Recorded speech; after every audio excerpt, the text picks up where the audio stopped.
हिंदी कविता अपने आप में बहुत खूबसूरत है, लेकिन कभी-कभी इसके नियम खासकर छंद को समझना थोड़ा मुश्किल हो जाता है ना? चलिए आज इसी जटिल विषय को एकदम आसान बनाते हैं। अक्सर ऐसा होता है कि छंद एक पहेली जैसा लगने लगता है। दोहा, सोरठा, चौपाई, इतने सारे नाम और नियम हैं कि उनमें उलझ जाना बहुत ही आम बात है। लेकिन फिक्र मत कीजिए, आज हम इसे इतने सरल तरीके से समझने वाले हैं कि इससे जुड़ा कोई भी सवाल चुटकियों में हल हो जाएगा। तो चलिए कविता के इस सीक्रेट कोड को डीकोड करते हैं। सबसे पहले ये समझते हैं कि आखिर ये छंद है क्या और इसकी शुरुआत कहाँ से हुई। देखिए, जैसे गद्य यानी प्रोज को व्याकरण के नियम बांधते हैं, ठीक वैसे ही छंद वो विज्ञान है जो कविता को नियमों में बांधता है, ताकि उसे पढ़ने या सुनने में एक खूबसूरत लय महसूस हो और वो दिल को अच्छी लगे। और इसकी जड़ें बहुत गहरी हैं। सोचिए, हमारे सबसे प्राचीन ग्रंथ ऋग्वेद तक जाती हैं। लेकिन इसे एक विज्ञान का, एक शास्त्र का रूप दिया था पिंगल ऋषि ने। और उनका काम इतना अहम था कि छंद शास्त्र को आज भी सम्मान से पिंगल शास्त्र भी कहा जाता है। अब किसी भी कविता के मर्म को समझने के लिए उसके 3 सबसे जरूरी बिल्डिंग ब्लॉक्स को जानना होगा। ये वो चीजें हैं जो कविता के पूरे प्रवाह को तय करती हैं। सबसे पहली है गति। गति का सीधा सा मतलब है लय या फ्लो। ये वो सहजता है, वो रवानगी है जो किसी अच्छी कविता को पढ़ते हुए महसूस होती है, एकदम बिना रुके, बिना अटके।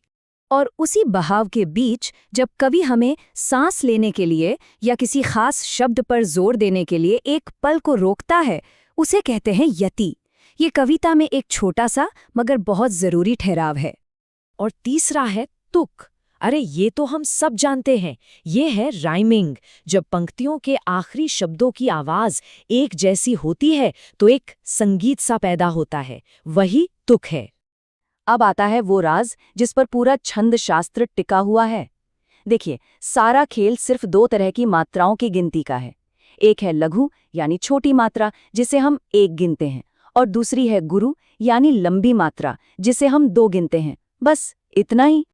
तो अब जब हमारे पास ये सारे औजार हैं, तो चलिए इनका इस्तेमाल करते हैं और छंद के सबसे आम प्रकारों को पहचानना सीखते हैं। सबसे पहले है चौपाई, और ये तो सबसे आसान है। बस इतना याद रखना है कि इसमें हमेशा 4 चरण या 4 लाइनें होती हैं, और हर लाइन में ठीक 16 मात्राएं होती हैं, न एक कम न एक ज्यादा। अब आता है दोहा, और इसका पैटर्न बहुत दिलचस्प है। बस ये नंबर का जोड़ा याद रख लीजिए, 13-11 13-11। मतलब इसके पहले और तीसरे हिस्से में 13 मात्राएं होती हैं और दूसरे और चौथे हिस्से में 11। इसके ठीक बाद आता है सोरठा। अब इसके पैटर्न पर जरा ध्यान दीजिए। इसका पैटर्न है 11-13 11-13।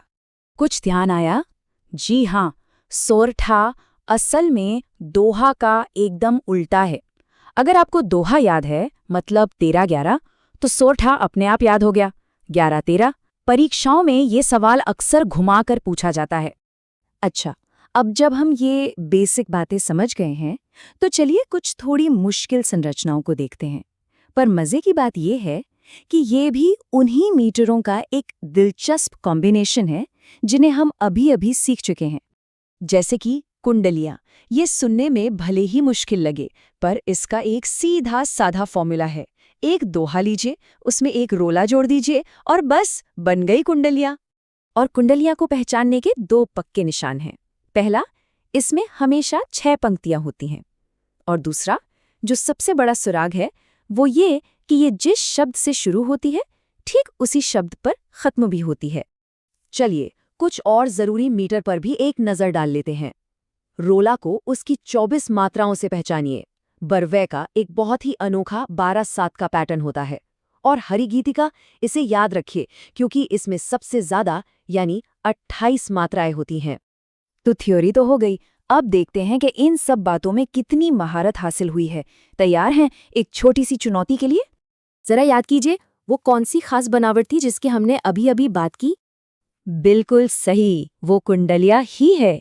उसकी सबसे बड़ी पहचान यही है कि वो जिस शब्द से शुरू होती है उसी पर खत्म होती है। एक और सवाल, कविता की प्रवाह के उन 3 जरूरी हिस्सों को याद कीजिए। उस ठहराव को क्या कहते हैं? एकदम सही, उसे यति कहते हैं। तो अब हिंदी कविता का ये सीक्रेट कोड तो पता चल गया है। पर ये ज्ञान सिर्फ इम्तिहान के लिए नहीं है। असली सवाल तो ये है, अगली बार जब कोई कविता पढ़ेंगे तो क्या इस संरचना को जानने से उसे महसूस करने का अंदाज भी बदलेगा?